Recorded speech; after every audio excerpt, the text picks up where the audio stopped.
అప్పుల విషయంలో చంద్రబాబు నాయుడు కావచ్చు, పవన్ కళ్యాణ్ కావచ్చు, పురంధేశ్వరి కావచ్చు, వీళ్ళంతా ఆడింది పచ్చి అబద్ధాలు అన్నటువంటి విషయం.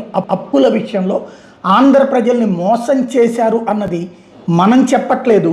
ఆంధ్రజ్యోతి ఇవాళ బడ్జెట్ సాక్షిగా రాసినటువంటి వార్తే సాక్ష్యం. ఎంతని చెప్పారు గుర్తుంది కదా, 14.5 లక్షల కోట్ల అప్పు. ఈనాడు ఆంధ్రజ్యోతి కూడా బ్యానర్ హెడ్డింగ్లు పెట్టినాయి కదా, 14.5 లక్షల కోట్ల రూపాయల అప్పు అని. నిజమే కదా.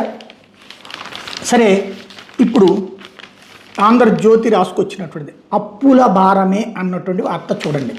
బాబు దిగిపోయినాడికి 19-20 3,01,802 కోట్లు. ఇది 23-24లో 4,91,734 కోట్లు. అప్పుడే కదా రాసింది వీళ్ళు. 24, 22, 23కే 8 లక్షలు, 9 లక్షలు, 10 లక్షల కోట్లు అని రాశారు.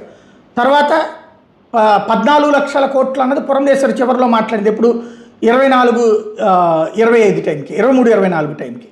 ఇప్పుడు వీళ్ళే చెప్తున్నట్టుంది 23-24లో 4,91,734 కోట్లు. 24-25లో అంటే వీళ్ళు వచ్చాక అధికారంలోకి 5,68,623 కోట్లు.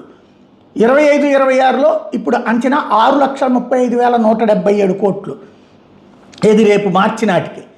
ఆ తర్వాత 26-27 రేపు బడ్జెట్ ఇప్పుడు లెక్క కదా, 26 నుంచి 27కి 7,11,094 కోట్లు. ఇది మనం చెప్పట్ల, బడ్జెట్ చెప్పింది, ఆంధ్రజ్యోతి చెప్పింది.